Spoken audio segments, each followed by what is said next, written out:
So hi, welcome to Car Tinkering. We do stuff on my drive. Don't have lots of any ramps or anything like that. I used to do it on the floor, jacks and everything else, like jacks like everything else, like the axle stand. So we're on the same boat really, aren't we? What I'm doing today is some work on an Audi A5, and I just thought I'd pass this information on and see if it's any help to anybody if they struggled like I did for about 2 or 3 hours. So I'll spin it round so you can see what I'm talking about. So what we've got here is a 2011 Audi A5, and we wound the window down and we heard the dreaded crunch and everything else, and found that the motor cable had frayed and ragged and charred itself up.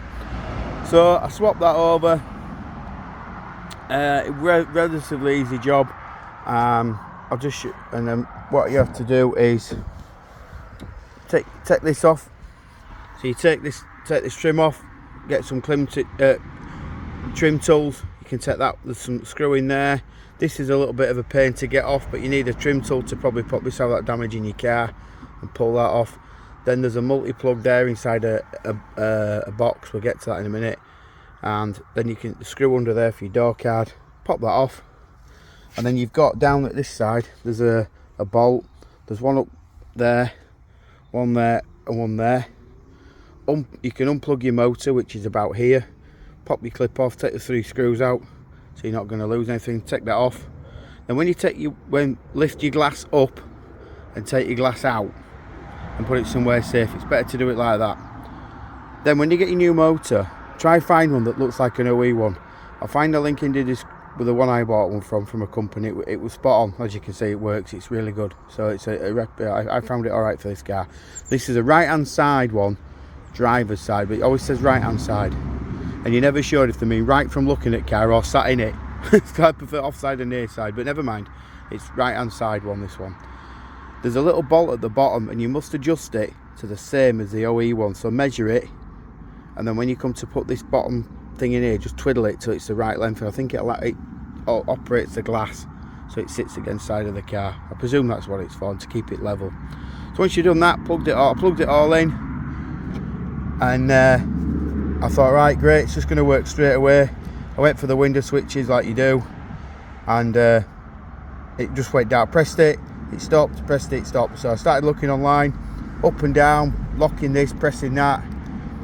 Couldn't suss it out. Put all the buttons back in, the door cards hanging on the floor here. Got quite frustrated with it all, and then I thought, do you know what, I'm going to try something. So I left the ignition on and go back to this black module here. Now mine's got this inside the door.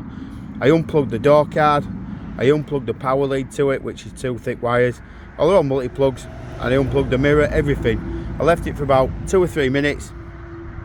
I plugged everything back in, and it made a funny noise, like it was resetting, and it dropped there. Can you see? So that glass was always coming right up to the top of the door open, and it shouldn't do that. It should do it when it shuts like that. When you pull the handle, it knows to drop it down, because obviously the mechanism in the door is connected to that box. I've replaced that as well. Did that last month. That's not a bad job. If you find you pull your handle and there's nothing there, and it's a little, I can't remember the name of it, there's a little cable in there, and I think it stretches and wears and it doesn't release the latch. Again, I got that online. I could put a link to that. If you've got the same problem, let me know. But yeah, I'm well pleased with it. It works, and that's how I did mine. Just basically unplugged it all and it reset itself. So like I say, it's a 2011 2 litre. We're gonna do some work on this car. I've knocked the swirl flaps out. If you're interested, I can do a bit of a video of how I did it. Plates on the car. I do have to change the thermostat, I think, on this car. It's up to temperature on the heater, but the controls right down there at the bottom, it should be up at least 80, 90, should it? So I think I've got to change the thermostat, so I could maybe go through that as well. We've got that job to do on it. I've got to paint the bumper. I'm not a professional painter, but I'm all right for myself, if you know what I mean. I don't do it as a job, and I've got to sort out filling and paint the passenger side wing as well. So there's some jobs to do on this car, and if you're interested, stay tuned, give us a like, give us a subscribe, and we'll take it from there. So thanks everyone for watching. Hope this has been some use for someone who's got the same problem I've had, and I'll catch everyone in the next video. Bye for now.